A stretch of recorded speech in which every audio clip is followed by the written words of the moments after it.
Materialism or Kantianism by Plekhanov 1898. Plekhanov 1898. Materialism or Kantianism. Source, Georgi Plekhanov, Selected Philosophical Works, Volume 2, pages 398-414, scanned and prepared for the Marxist Internet Archive by Paul Fleurs. Moscow Editor's Note, after the publication of Plekhanov's article Konrad Schmidt vs. Karl Marx and Friedrich Engels, Schmidt printed as some remarks on the last article by Plekhanov in Neuzeit, No 11, 1898. Plekhanov was indignant at Schmidt's attacks against Marxism and materialism, which revealed such ignorance, and it is neo-Kantian reasoning. So he made a reply in his article Materialism or Kantianism, which was published in Neuzeit in February, 1899. Plekhanov's correspondence with Karl Kautsky, which is extant, shows the latter's striving to tone down the sharpness of Plekhanov's arguments and his desire not to offend Konrad Schmidt, giving Plekhanov no more space in Neuzeit than to Konrad Schmidt. The article appeared in Russian in 1906, in the collection of Plekhanov's works A Critique of Our Critics. Was Frin a Philosophie man WHLT, HNGT? The reader may remember that Edward Bernstein has awarded Dr. Konrad Schmidt the easy though not quite pleasant task of revealing my contradictions and disproving my false philosophical conclusions. Konrad Schmidt attempted to deal with this task in issue No 11 of Neuzeit. Let us see whether his efforts have been crowned with any success. Konrad Schmidt's article falls into three sections, a fairly ironical introduction, a most wrathful conclusion, and the main part. I shall begin from the beginning, that is, with the ironical introduction. My opponent has assumed a stance of surprise, declaring that he fails to understand why I have taken up his articles, the last of which was published over a year ago. Yet, that is quite easy to understand. I read his articles as soon as they appeared, finding them extraordinarily weak, and decided that they could not exert the slightest influence. That was why I had not the least desire at the time to enter into a polemic with their author.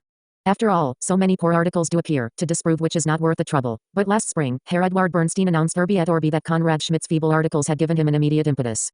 That made me realize the erroneousness of my former opinion about the possible impact the articles in question could have, and saw that disproving them would not mean any labor lost. To subject Konrad Schmidt to criticism means, at the same time, taking a measure of the moral force of Herr Edward Bernstein, who, as is common knowledge, is out to revise the Marxist theory.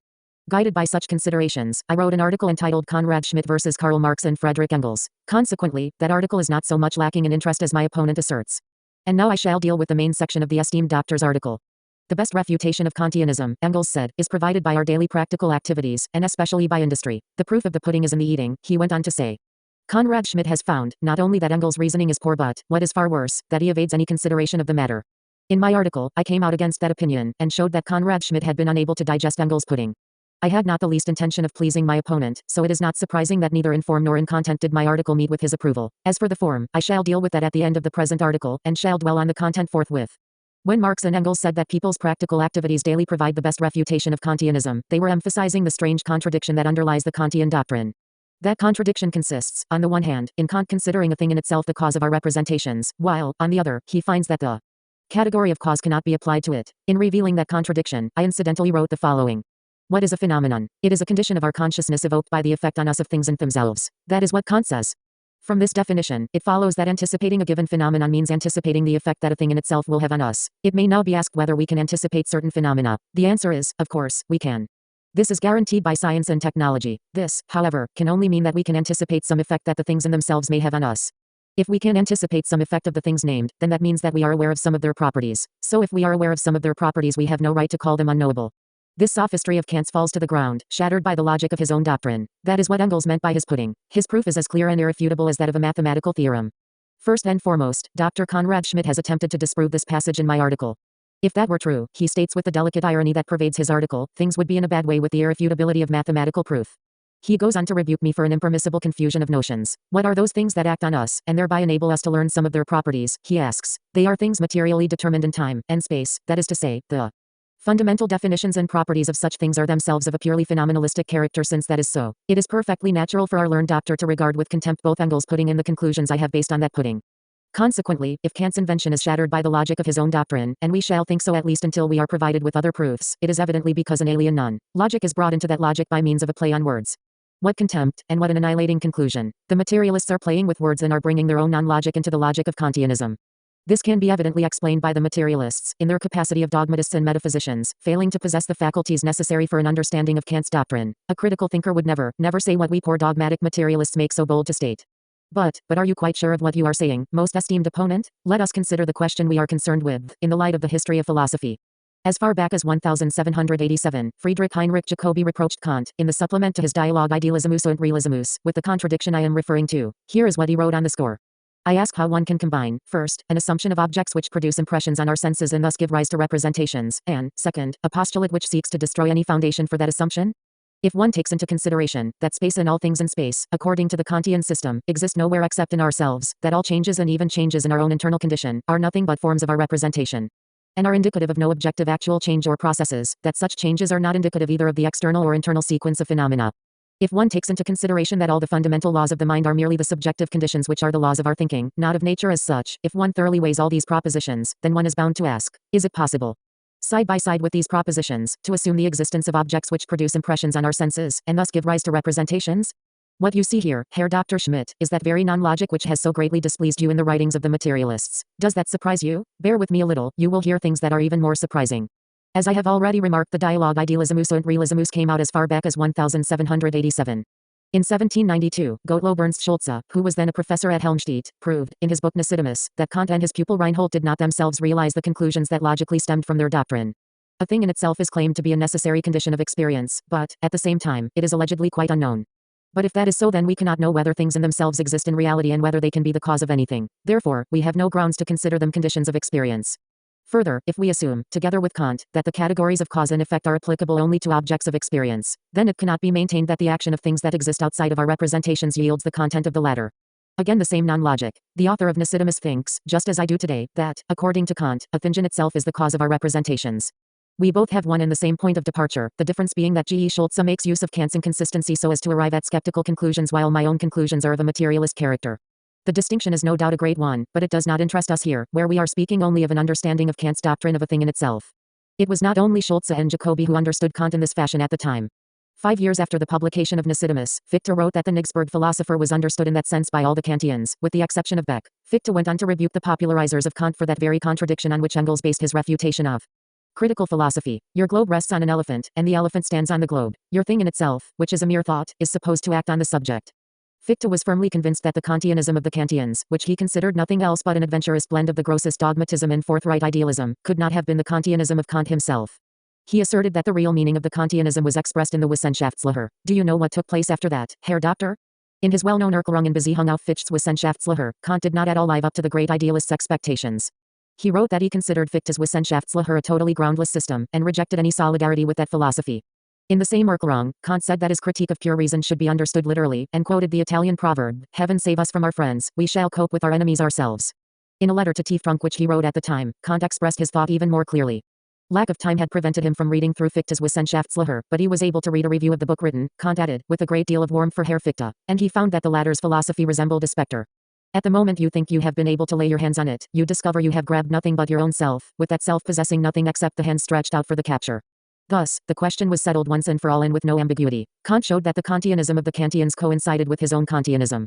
This was clear, but it did not rid Kantianism of the contradiction indicated by Jacobi, Schulze and Fichte, and criticized by them. On the contrary, the explanation given by Kant in 1799 bore out the existence of that contradiction.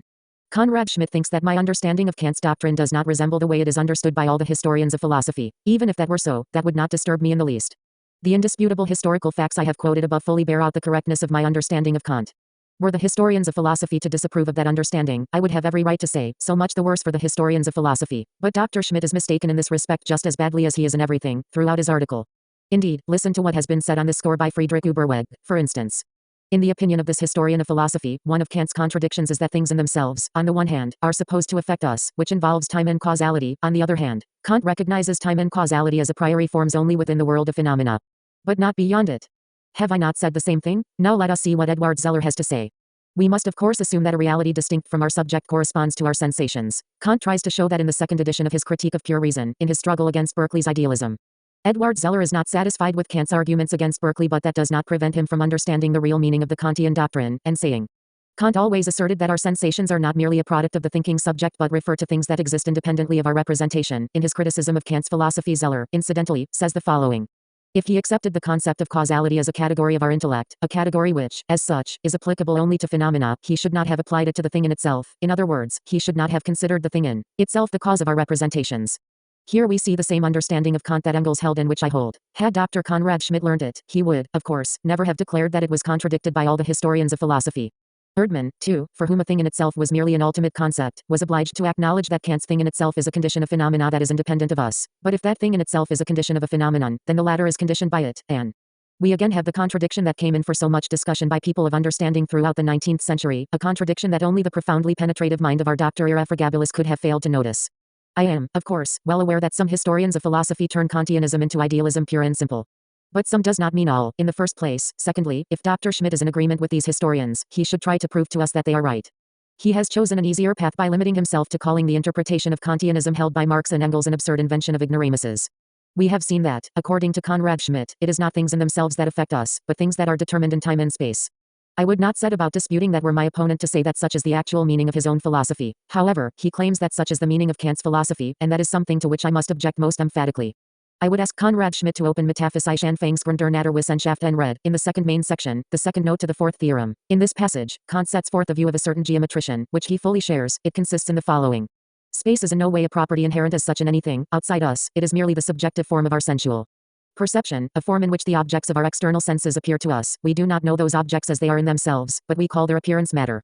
What is referred to here, things in themselves, or things determined in space and in time. Obviously, things in themselves. And what does our Kant say about these things? He says that we do not know what they are in themselves, and that they appear to us only in the subjective form of space. What is needed for them to appear? They must affect our senses. The effect of an object upon the faculty of representation, so far as we are affected by the said object, is sensation. Conrad Schmidt may again try to salvage the position he holds in to convince us that Kant is speaking here of things that are determined in space and time, that is, phenomena, which, as stated in the Critique of Pure Reason, exist, not by themselves, but only in us. To preclude all such attempts, I shall cite another passage in the Critique of Pure Reason, which reads, because we have to deal only with our representations. What things in themselves are is something quite outside the sphere of our cognition. This, I think, is clear enough. Things in themselves affect us through the representations they give rise to. Conrad Schmidt speaks, in his article, of comical misunderstandings. He is perfectly right, only he has forgotten to add that all these misunderstandings are of his own making. Conrad Schmidt assures us that the passage I quoted from Prolegomena bears out my proposition only at first glance, and only because it has been torn out of the general context. That is not true, and I leave it to the reader to judge for himself. Things are given as existing outside of us, but we do not know what they are in themselves. What things does this refer to? Things in themselves. That is clear, but let us see what comes next. But we know only their appearances. Appearances of what? Of things already determined in space, time and so on, or of things in themselves? What a strange question.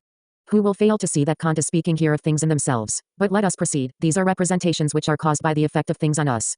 What things cause representations in us? Things in themselves, of which we cannot know anything. But in what way do these things evoke representations in us? Through their affecting our sensual perception. The conclusion is, things in themselves affect our sensual perceptivity. How many doctoral mortarboards must be worn out to become so incapable of understanding things that are so clear in themselves?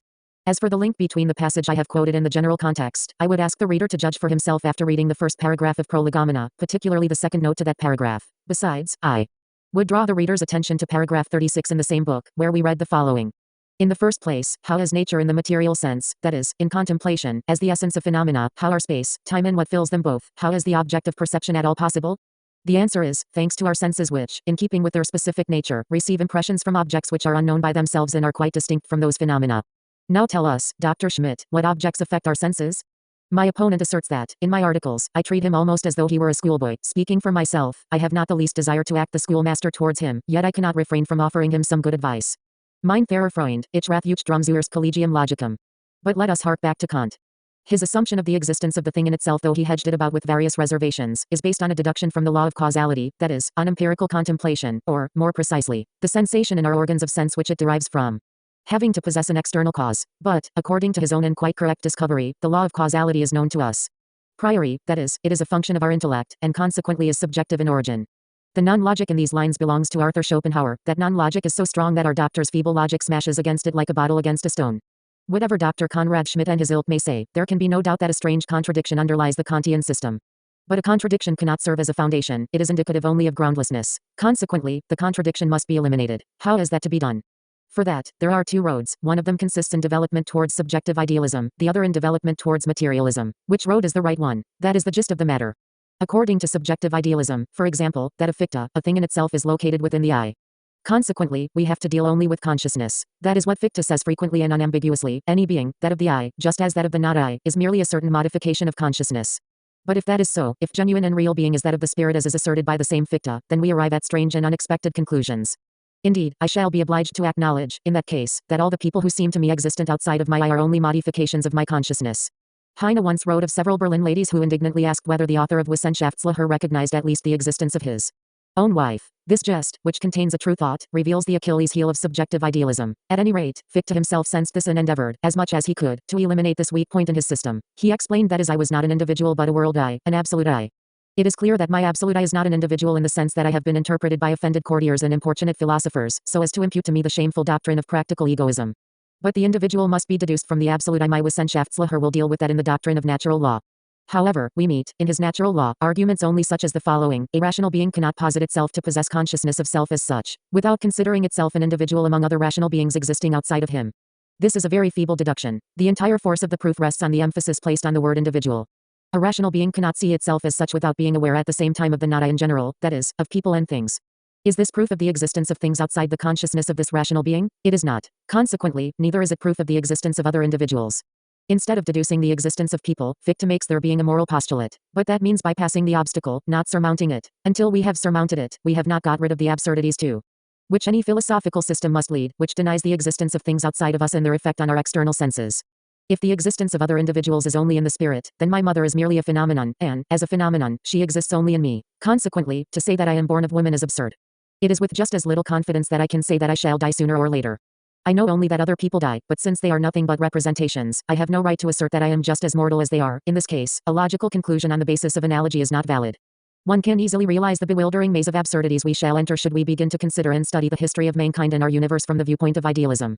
Thus, the development from Kantianism towards idealism, though it does eliminate the contradiction underlying the Kantian system, leads to most patent and ridiculous absurdities.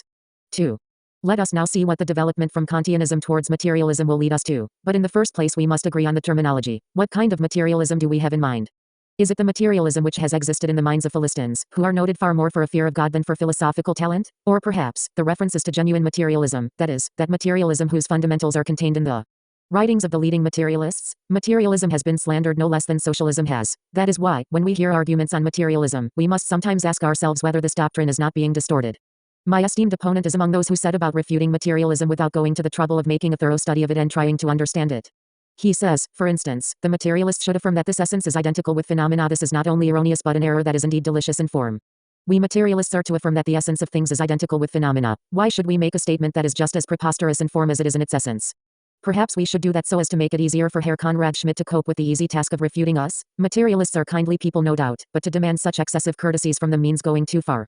The Herr Doctor goes on to say that the materialists accept an existent reality as one wholly independent of human consciousness and such, that is, those most general definitions which are of necessity perceived by our senses, or, more correctly, by our mind processing the impressions received by our senses as the basis of phenomena about us. Above all, space and time, and the matter that is in motion in them, are seen by the materialists as a reality that is totally independent of the properties of human consciousness, and exists in itself. Conrad Schmidt goes on to say, consequently, materialism is a philosophy of identity because even where it notes the distinction between our representations and what exists in itself, thus emerging from the confines of naive realism, it nevertheless considers it possible to cognize the thing in itself through an analysis of phenomena. Is that so? Indeed, it is not. To realize that, let us see what Halbach has to say. If of all the substances that strike our senses we know nothing but the effects they produce on us, after which we ascribe certain qualities to them, then at least these qualities are something definite and give rise to distinct ideas in us. However superficial the knowledge our senses provide us with, it is the only kind of knowledge that we can have. Constituted as we are, we find ourselves obliged to rest content with such knowledge. I would ask the reader to peruse these lines with particular attention and grasp their content. It is worth the trouble because the passage provides an extraordinarily clear idea of 18th century French materialism as the apex of the development of pre-Marxist materialist philosophy. According to Halbach, that is, the authors of System de la Nature, which Halbach did not write alone, there are things outside of us and independent of us, things that have an actual and not merely spiritual existence. These are things whose nature is known to us and which affect us, producing impressions on our senses. In keeping with the impressions produced on us by their action, we attribute certain properties to things. These impressions are the sole knowledge that we can have of things in themselves. We do not know the essence of any trait. If by the word essence one is to understand what constitutes its nature, we know matter only by the sensations and the ideas it gives us. It is only then that we form correct or wrong judgments. Does this mean stating that the essence of things and phenomena are identical? Obviously, it does not. Why then does our Dr. Irrefragabilis ascribe that assertion to the materialists? Why does he think that they must defend that view without fail? Inasmuch as by materialism is understood merely a striving to everywhere find the causal link in natural phenomena and to establish the dependence of spiritual processes on the material, then such materialism is in no way opposed to Kant's theoretical philosophy. On the contrary, it pursues an aim which is quite understandable and even necessary from the viewpoint of that philosophy. The oppositeness between them is revealed only when that so-called materialism becomes a consistent, that is, metaphysical, or, more correctly, metaphenomenalistic materialism, when it pronounces the elements of the world of phenomena to be things in themselves. Consequently, materialism is either phenomenalistic, and then it in no way deviates from Kant's theoretical philosophy, or else it is metaphenomenalistic, in which case it leads us to metaphysics, since it declares that the elements of phenomena are things in themselves. Apart from the question of whether Conrad Schmidt has expressed himself well, we can say that is either or is a blend of all possible advantages, with the sole exception that it is not in keeping with reality. Kantianism is also metaphenomenalistic in the sense that it acknowledges that things in themselves affect us. It is Fichteanism that is a genuinely and purely phenomenalistic philosophy, but Kant waged a struggle against Fichte's philosophy. It goes without saying that materialism is a metaphenomenalistic doctrine because it questions neither the existence of things outside of our consciousness nor their effect on us. But since it at the same time acknowledges that we cognize things in themselves only thanks to the impressions caused by their effect on us, it has neither the need nor the logical possibility to regard phenomena as things in themselves. In this respect, it in no way deviates from Kantianism, despite its metaphenomenalistic nature. The difference between materialism and Kantianism comes to light only subsequently. By considering things in themselves the causes of phenomena, Kant would assure us that the category of causality is wholly inapplicable to things in themselves. On the other hand, materialism, which also considers things in themselves the causes of phenomena, does not fall into contradiction with itself. That is all there is to it. If, on the basis of this distinction, we would assert that materialism is a metaphysical doctrine, we would first have to acknowledge that the essence of critical philosophy lies in its inner contradiction. But then, what is metaphysics? What is its object of study? The object of study for metaphysics is the absolute. It wishes to be the science of the absolute, the unconditioned. But does materialism concern itself with the absolute? No, it does not. Its object of study is nature and human history. People are always in error when they sacrifice experience for the sake of philosophical systems born of fantasy. Man is a work of nature, he exists in nature, he is subject to its laws, he cannot emerge from it even in thought. It is in vain that his spirit wishes to escape from the boundaries of the visible world, he is always forced to return to that world. These lines, which are introductory in System de la Nature, from which I have so frequently quoted, comprise the canon of materialism, and it is quite incomprehensible how one can call metaphysical a doctrine which has never parted company with that canon. But what does the materialist understand by the word nature? Is it a metaphysical concept to him? We shall now see whether that is the case. The materialist understands by nature the sum of things comprising the object of our sensual perception. Nature is the sensuous world in all its entirety. It was that sensuous world that the French 18th century philosophers spoke of. To this concept of nature they were constantly contraposing phantoms, that is, imaginary and supernatural beings. It is being incessantly repeated to us that our senses show us only the outside of things, it is acknowledged, but our senses do not show us even the exterior of the divinity that our theologians have defined to us, to which they have awarded attributes, and over which they have never ceased from disputing, while to this day they have never arrived at any proof of his existence. The human mind gropes in the dark as soon as it emerges from the confines of the sensuous world or, which is one and the same thing, the confines of experience. In this the materialists are in full agreement with Kant, only the materialists understand experience somewhat differently than does the author of the Critique of Pure Reason. According to Kant, nature is the existence of things inasmuch as that Dasein is determined by general laws. These general laws are the laws of our mind. The mind does not draw its laws from nature, on the contrary, it dictates its own laws to nature, Kant explains to us. Consequently, these laws have no objective significance, in other words, they are applicable only to phenomena, not to things in themselves. But since phenomena exist only in us, it is obvious that the Kantian theory of existence is ultimately quite subjective in character, and in no way differs from Fichte's idealistic theory. We have already seen what a maze of absurdities anyone will inevitably find himself in, who takes that theory in earnest and is not afraid to draw all the ultimate conclusions stemming from it. And now let us take a closer look at the materialist theory of experience. According to that theory, nature is, first and foremost, the sum of phenomena. But since things in themselves are the necessary condition of phenomena, in other words, since phenomena are caused by the effect of an object on a subject, we are obliged to recognize that the laws of nature have not only a subjective but also an objective significance, that is, that the mutual relations of ideas in the subject correspond, whenever one is not in error, to the mutual relations between things outside of one. Of course, Conrad Schmidt will say that this is a philosophy of identity and that it considers the elements of phenomena things in themselves. He is wrong. To prevent him from falling into greater error, I shall ask my opponent to recall the geometrical figure with whose aid Spencer tried to make it easier for his readers to understand transformed realism. Let us imagine a cylinder and a cube. The cylinder is the subject, the cube the object. The cube's shadow falling on the cylinder is a representation. The shadow does not quite resemble the cube, whose straight lines are bent on the cylinder, and whose flat surfaces are convex. Nevertheless, any change in the cube will bring about a corresponding change in its shadow. We can assume that something similar takes place in the formation of representations.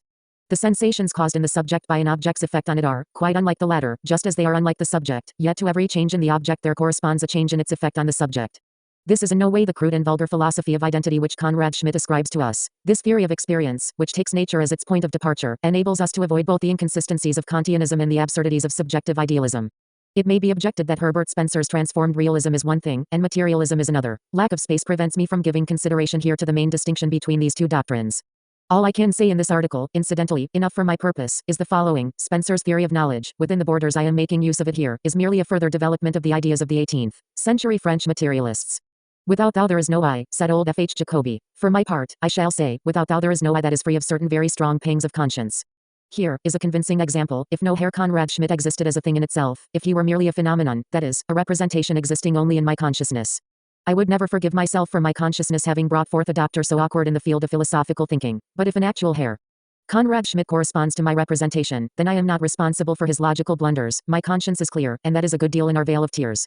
Our Dr. irrefragably avers that he is no Kantian, that rather he is skeptical of Kant. But I have never asserted that he may become a genuine adherent of any kind of philosophical system. I have always said that he prefers a broth of eclecticism. Yet, his eclecticism has not prevented him from waging a struggle against materialism, while making use of arguments borrowed from the Kantians. That, incidentally, is the way the eclectics always behave. They grapple with a doctrine with the aid of arguments they have borrowed from another one, to which they contrapose arguments borrowed from the former.